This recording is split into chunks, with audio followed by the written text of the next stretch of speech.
This 7-point checklist will improve your betting hit rate. Let me start by saying there isn't any one single most important thing when it comes to football betting. But in this video, I'm going to highlight some essential components, and I've compiled a checklist encompassing these components so you don't have to. And for all you ADHD breaders who aren't going to watch this full video, I'm going to list the points now and then break them down in more detail.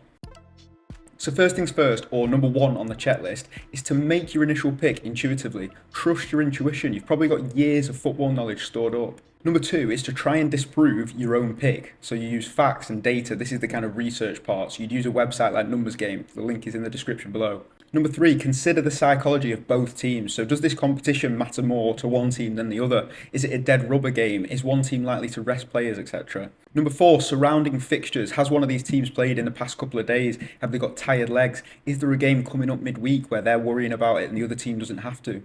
Number five, who is expected to dominate possession, and what does that mean for fouls, for corners, for shots on target for the team, chances created? Number six, how many times would this pick have landed in the last 5 or 10 games? So you need to consider their fixture difficulty as well. Have they brought a new manager in? Is there any other factors at play in those fixtures? And then number seven, lastly, is when you're going to consider the odds. Do the available odds make it worth the risk? If they're significantly lower than the odds of the event actually happening, then you're going to lose money in the long term regardless. So now let's dive a little bit deeper into each one of those points. So number one, the intuitive pick. There's so many variables at play during sports events that it's impossible to create a 100% accurate model. And if we could create that, football would be pretty boring to watch. There's also intangible variables at play that we wouldn't know ahead of the game and couldn't possibly know. It might be something like one of the players is struggling in their personal life, and we don't know if that's going to affect their focus or not. In fact, if you asked 1,000 people the most important thing in deciding a football match, you'd probably get 1,000 different answers. A psychologist would probably tell you it depends on how motivated the players are. But if you asked a player, they might tell you, well, it depends on what position I'm playing and if I've had a run of games or not. The reality, as with anything, probably lies somewhere between all of these answers, and it involves all of them to varying degrees depending on the day. And that is why it's impossible to write an algorithm that can predict 100% of matches. It doesn't exist and probably never will. However, we don't need to win every single bet to make a profit, and trusting your intuition is a good first step because it sort of amalgamates all that data that you already have. You might see Spurs against United and instinctively think both teams to score in that game, and that is where number two on our checklist comes in. We can check the data and see if your idea still makes sense. So we might spot that United haven't scored in a few games on the road this season. Maybe they're only generating 0.8 XG per game. Perhaps Spurs have kept 3 out of 5 clean sheets in their recent games. You can at least consider the data and then make an informed decision, and that's going to give you the best chance of a win. It's worth noting, of course, that historical data is not always indicative of future events. Nassim Taleb uses the example of a turkey that's been fed every day for 1,000 days, and to its knowledge, these humans are trying to look after it until, of course, it comes to Christmas time and it ends up on a butty for Boxing Day. Taleb's point is, how can we figure out the properties of the infinite, which is the unknown,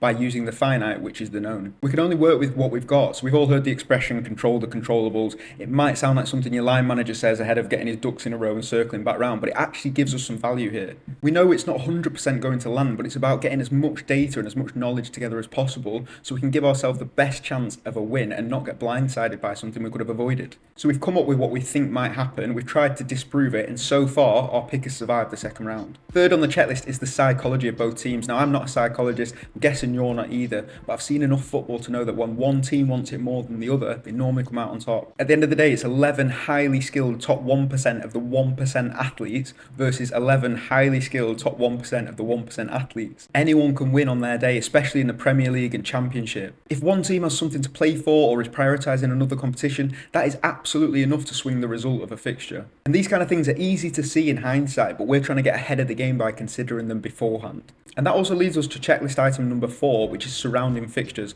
Does one of the teams have a big game coming up? Have they just played a few days ago? That's going to lead to rotation and, more importantly, a psychological shift. If they've got a game in a couple of days, maybe a player doesn't 100% commit to that tackle, or maybe the manager employs a less aggressive press to kind of reduce the effects of fatigue. Maybe their star man is left on the bench until he's required, or it's too late. The reverse is also true. So you're playing on Tuesday and you've already played on Saturday. You've got tired players, you've got emotionally drained players, sometimes even jet-lagged players, and that is also going to affect the result of the game. It can even have an effect on number 5 on our checklist, which is who is expected to dominate possession. As mentioned before, the intensity of a team's press might be reduced during fixture congestion, so that's going to lead to less turnovers, a slower pace of the game. Some teams naturally retain the ball more, they're slower and more conservative in their build-up play. Okay, so possession might even be too oversimplified. We might want to look at field tilt and the average shots per game for a team in conjunction with the other items of this checklist, of course. But if a team's in possession, they can't possibly commit a foul unless something really extreme is going on. But a lot of people these days are betting on fouls as their little niche, or at least chucking in a player foul to bulk up the racker, which is another bad idea unless you're considering all the items on this checklist first. A team with 35% possession is usually going to have less shots, so that means less shots on target for your man up front. It means less corners usually. All of these are things to consider when you're putting your bet slip together. Now, number 6, how many times has this landed in the last 5 or 10 games is probably my least favourite item on this checklist, because there's plenty of variables, as we've mentioned, that could mean this game's an outlier. Maybe one of the other games is an outlier. Maybe they've had a player out injured or particularly tough fixtures.